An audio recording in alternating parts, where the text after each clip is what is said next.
What does it feel like to be a WWE superstar? To hear your music? To come out on stage as thousands of fans are cheering? Take your moment, taking the ramp and entering the ring. What does that feel like? Very special, very surreal. It's an atmosphere that you cannot describe. It blows my mind. Feels pretty awesome. The WWE invited How Stuff Works to see what goes into making a show like SmackDown possible. So let's find out how the WWE experience really works.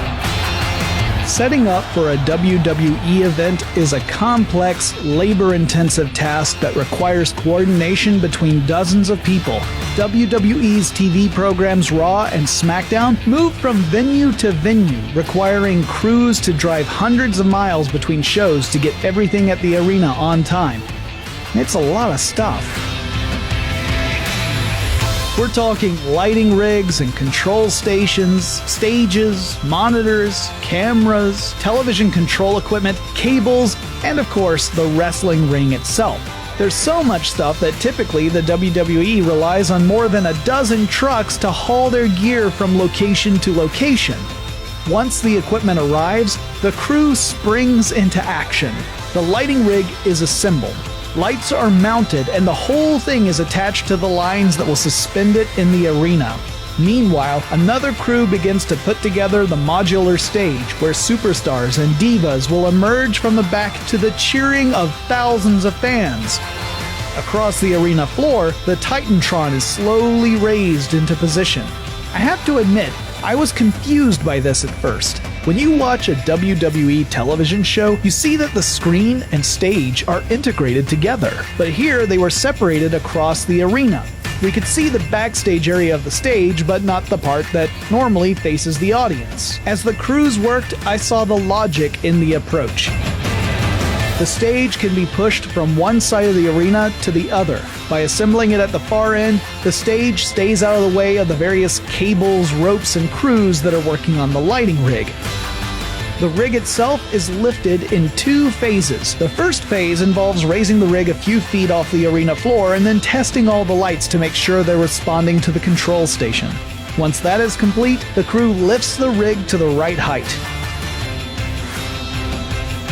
Cables and ropes are cleared away, and the stage is moved to its proper place. Now the floor was clear for the ring assembly. The WWE uses rings built by Mark Carpenter. The rings come in sections. First, there are the ring posts. We watched as WWE referee and ring crew leader Charles Robinson walked out the distance between the posts, marking where they should go. Each post weighs a few hundred pounds and must be carried by teams to their spots. The WWE ring is 20 feet to a side. That's about 6 meters. Each side consists of two segments that join in the center with a support post to distribute the weight. The sides connect to the ring posts. Other metal bars create the frame for the mat, but we still have a long way to go. The crew drapes rubber mats over the metal bars. The crew only does this for televised shows because it cuts down on the noise when a superstar is slammed onto the mat. WWE live events are a different story. Next, the crew places solid wooden boards across the padded bars. The next layer is made of foam, though it's not exactly a pillow-top mattress. And now comes the time to add the canvas. The WWE uses multiple layers of canvas for their shows, tied in such a way that the top layer can be removed in a minute or two. This keeps the ring looking clean for each match. If you've ever watched a WWE match, you know that sound when a superstar falls on the ring. Maybe you thought there was a spring under the ring to cushion some of the fall, like the shocks of a car, but as we found out, that's not the case. There was a time when the wrestling rings had springs, but because the ring was too stiff, what we've done, we've taken the spring out, as you can see. No springs under here, guys. None at all. So as you can see, there's steel beams that are crossed, and that gives a little bit of flex. That's what prevent the guys from getting injured. And you can't fake gravity at all, guys. I mean, you're going to hit that ground hard. Absolutely. A ring isn't a ring without the ropes. WWE uses ropes made of actual rope. It's not cable, it's not bungee, it's actual rope. Despite what you might think, those ropes have very little elasticity to them. The ropes connect to the ring post using a simple bolt at the turnbuckle. And as I learned, you don't want to be the last guy attaching your rope to the ring post. The ropes have to be tightened just right. And how do they know when the ropes are tight enough? The referees tell me they know by the feel of the ropes. Oh, the ropes, as you see here, they're very, very tight, okay? The way we look at it, don't get a welt, they're not tight enough.